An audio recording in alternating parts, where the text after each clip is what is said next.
Meron na namang nakikitang hindi maganda etong si Bato de la Rosa. Ganyan po kasi pag ang isang tao ay puno ng pangamba, puno ng takot, lahat talaga ay sisisihin, kung ano-anong kabulastugan, kung ano-anong negatibo ang maiisip para lamang ma-justify, para lamang lumusot sa mga bagay na kinasasangkutan niya halimbawa. Ito talagang si Bato de la Rosa. Sabi, etong statement daw niya na ito ay isang form ng red tagging. Yan. Gusto daw kasi talagang pabagsakin si Digong. Unang-una, sino po ba yung nananawagan na mag-resign ang nasa Malacanang? Sino po ba yung naglulungsad ng napakaraming rallies? At ngayon nga ay nananawagan naman ang mga ulupong na ito para mag-people power sa EDSA. Ayan, maliwanag. Sino po ba ang gusto niyong pabagsakin?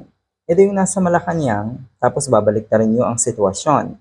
Na kuno, nagsanib puwersa na nga ang mga leftists, ang administrasyon ni Marcos Jr., at ang mga yellows, itong tinatawag na yellows na si Bato de la Rosa. Ang kapal ng mukha, ano ho? Nabalik na rin ang sitwasyon. Kung kayo ang totoong gustong pabagsakin ang administrasyon ngayon ni Marcos Jr., tapos ibabalik nyo na ang intention daw or nagsanay puwersa na nga daw para nga i-pin down etong si Duterte. Alam niyo po kung ano ang pinakarason kung bakit pabagsak ang mga Duterte? Alam niyo na yan. Pabagsakan na rin kasi Bato de la Rosa. Kaya alam mo rin kung ano ang dahilan ng pagbagsak mo. Talaga pong babalik at babalik sa inyo. Talaga pong darating sa punto na kayo ay dapat managot sa batas at sa taong bayan sa mga pinaggagawa nyo. Ano yun? Palalagpasin na lang natin? Naku, hindi. Palalagpasin na lang yon ng taong bayan. Take note. Ito yung madalas kong sabihin. Huwag kasi kayong makampante na akala nyo forever kayong mamamayagpag. Forever kayong maghahari-harian. Ayan, may katapusan po ang lahat. Okay.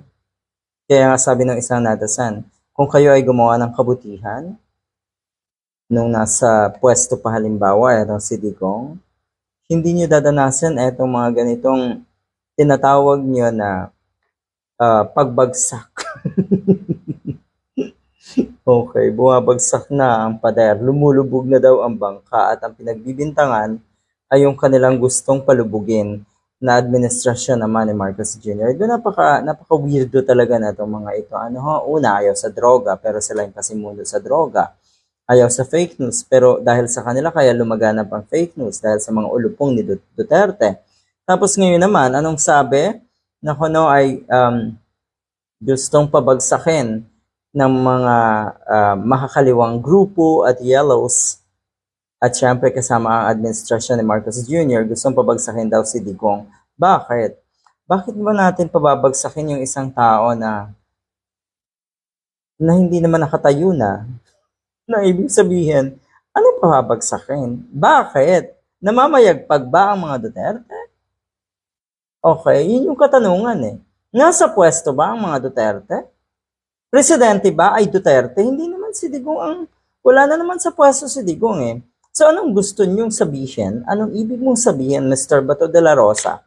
Na gustong pabagsakin, si Digong, ay bagsak na yan. At anong pagkakabalahan pa ba yan ng panahon ng tinatawag niyong alliance kuno ng administrasyon ng mga makakaliwang grupo at ng mga yellow? Sa tingin mo talaga, mag-a-alliance ang mga grupong ito para lamang sa isang Digong na bagsak na naman? Oh, yan ba? Katindi rin naman na itong si Bato de la Rosa, pero intindihin natin dahil talagang mahirap ang kalagayan niya ngayon. Puno ng pangamba at takot dahil nga sa mga dapat niyang harapin, dapat niyang panagutan sa batas at sa taong bayan. Good luck!